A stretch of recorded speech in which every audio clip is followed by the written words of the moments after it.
আমি এক উড়নচণ্ডী আলনা বাউল, লক্ষ্যচুলে পথহীন হলো, চোখের নিচে কালো ছায়া। সেখানে তুই রাত্রিতে স্পর্শ দিবি। তুই কি আমার দুঃখ হবে যখন আধারিরা নামে? তোমার প্রতীক্ষার শোকগাথায় তখন আমি অর্ধ নিমগ্ন, গলা টিপা খুঁজছি আধারে স্মৃতির জাবর কাটে।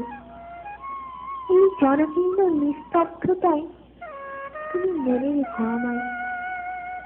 তুই কি আমার শুষ্ক চোখে অক্ষি হবি?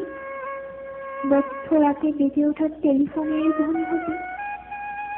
তুই কি আমার খাখা দুপুর নির্জনতা ভেঙে দিয়ে ডাক্তারের মিষ্ট হাতে ক্রমাগত লড়তে থাকা দরজাময় করা হবি? একটি নীলাভ এনভেলপে পড়ে রাখা কেমন যেন বিষাদ হবে। আলোময় বিশাল ঘনক থাকায় হয়তো হারাবো, কিন্তু তুমি মনে রেখো আমায়।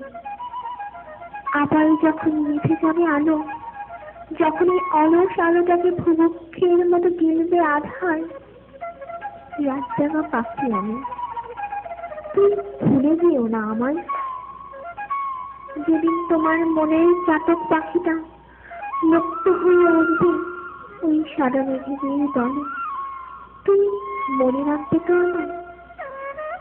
তুই কি আমার শরীরের মতো দীর্ঘশ্বাসের বদল হবে? নরম হাতে ছোঁয়া হবে? একটুখানি কষ্ট দিবি? নিজের ঠোঁট কামড়ে ধরা রোদন হবে? একটুখানি কষ্ট দিবি? প্রতীক্ষার এই দীর্ঘ হলুদ বিকেল বেলায় কথা নিয়েও না রাখা এক কথা হবে? একটুখানি কষ্ট দিবি? তুই কি একা আমার হবে? তুই কি আমার একান্ত এক দুঃখ হবে? তুমি ভুলে যাবে না তো আমায়? আমি আল্লাদি। এতক্ষণ আমি যে কবিতাটি করলাম, এটি কবি আনিসুল হকের লেখা তুই কি আমার দুঃখ হবে।